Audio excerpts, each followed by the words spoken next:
What's up, guys? Welcome to the next segment here. Again, we are still in Chapter 18. I'm going to call this 18.3D. We're still in the economic and expansion phase and social change of Spielvogel's Chapter 18. But in this little episode, what I want to do is I want to kind of introduce you to something called Proto Industrialization. One of the first things that led to Proto Industrialization and really pre-industrialization were the new methods of finance that had started to come about in the 18th century. And what you had was establishment of new public and private banks. And one of the things that happened economically during this time frame was there was a decline in gold and silver in the 17th century. So therefore there was a shortage of money, which was devastating to business and obviously for transactions. Now, the solution to this crisis were that governments started to create new national and private banks to meet the needs of the growing governments and their economies. Some of these banks accepted paper notes or paper money, and this led to the expansion of credit.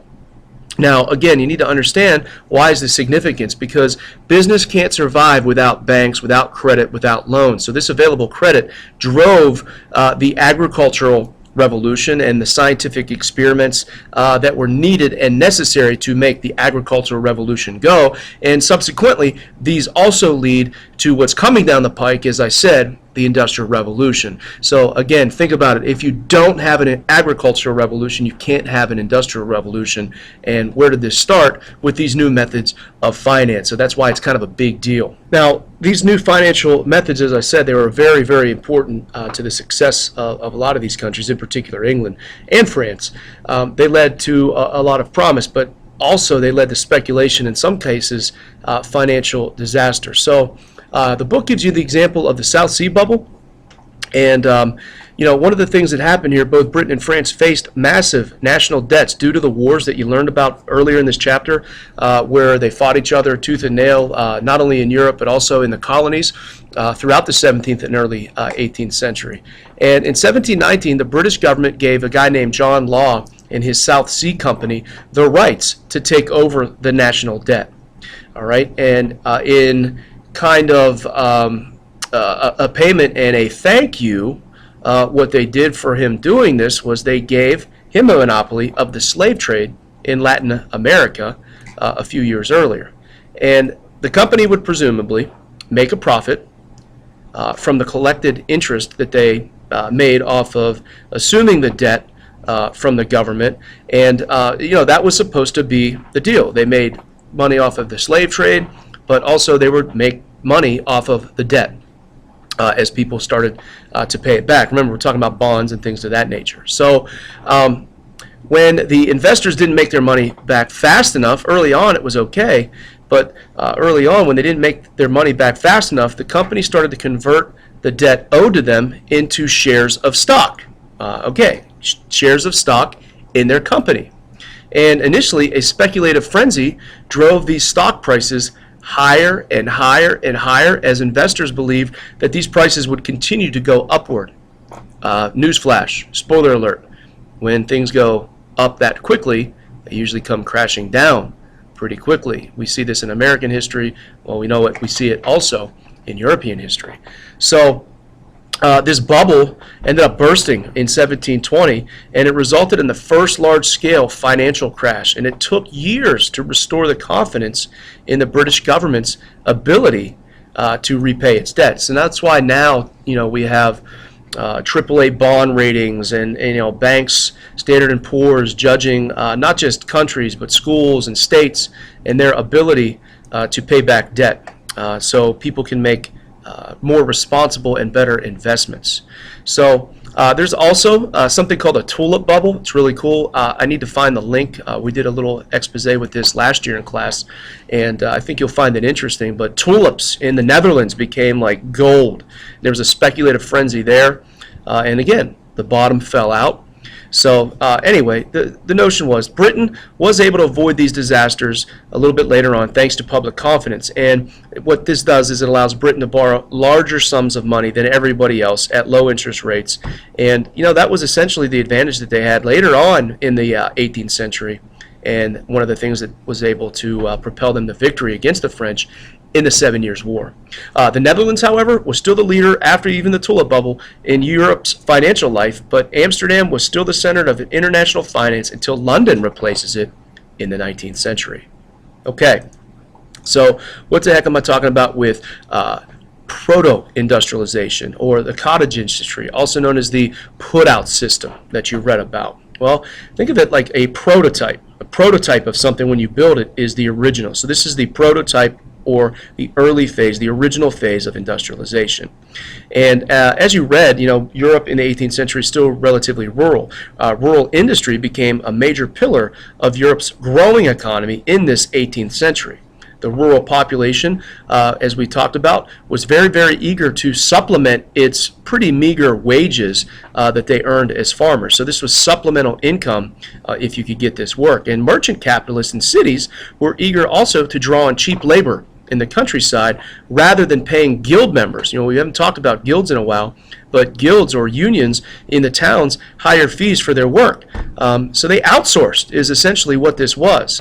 That's why it was called, this early industrial production was called the put-out system. They put it out, they put the jobs out to the countryside, and again, this was known as the put-out system. So manufacturing with hand tools in peasant cottages really came to challenge the urban craft industry. So we have the early stages of an industrial revolution.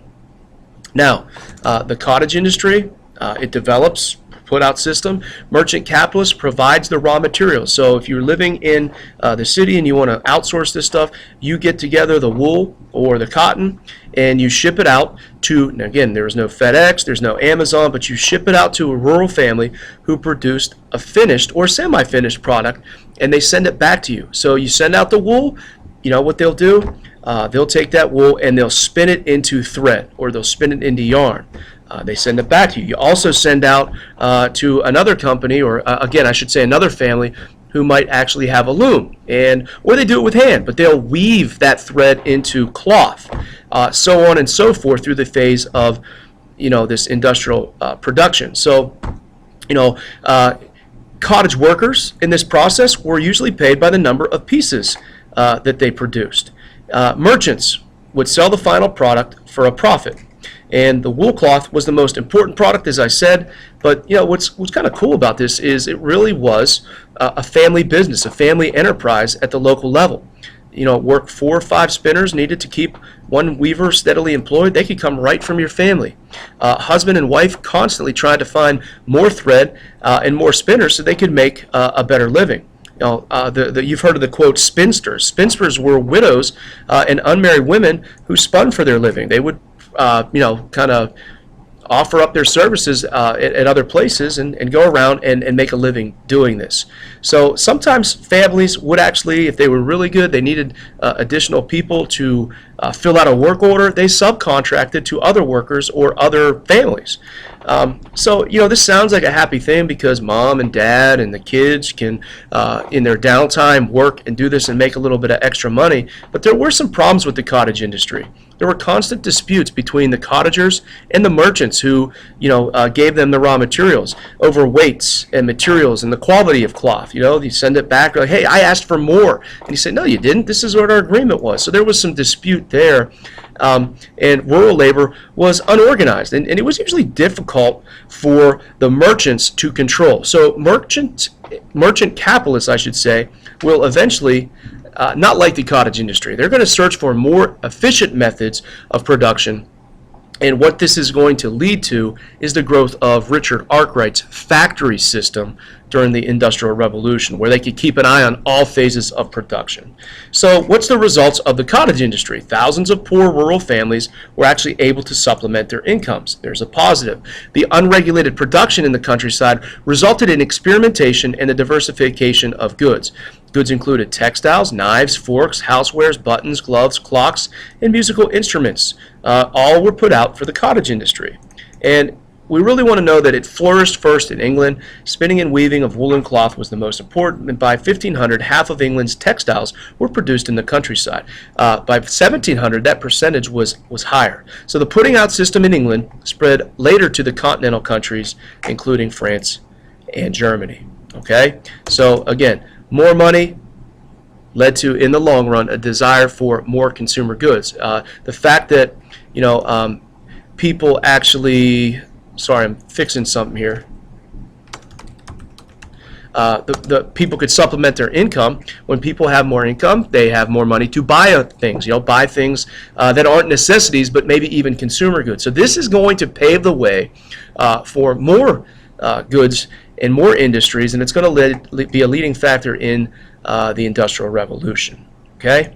Now, the second half of the 18th century, as I said, changes were brewing. Cotton from India was introduced, and later it was also made available from the British North American colonies, thanks to your boy, your homie, Eli Whitney. Yeah, that's right, 1793 cotton gin. Shout out to the US of A.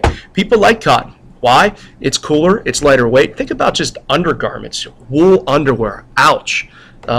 Burlap underwear, even more ouch. Are you kidding me? Cotton, lighter, more comfortable.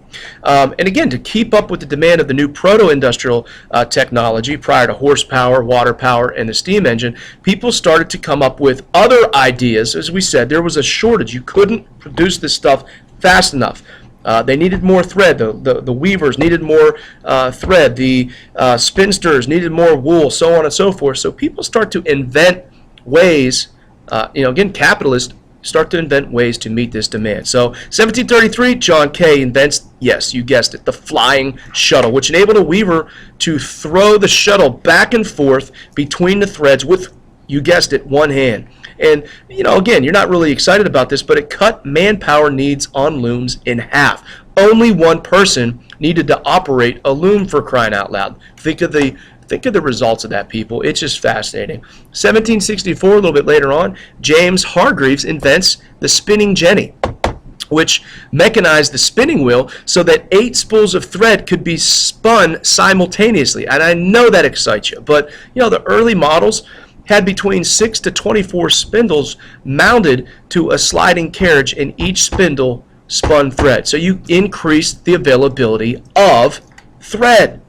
And, usually worked by women who carried the carriage back and forth with one hand and turned a wheel to supply the other power with their feet. But, spinsters now outplaced weavers, which was usually the husband. Taste that. But, again, you guessed it, later on, we're going to see another invention. It's going to be called the power loom. So, you see a chain reaction. Why? There's money to be made. So, unfortunately for the cottage system and the lower class people, the cottage system is going to soon be replaced by the factory system.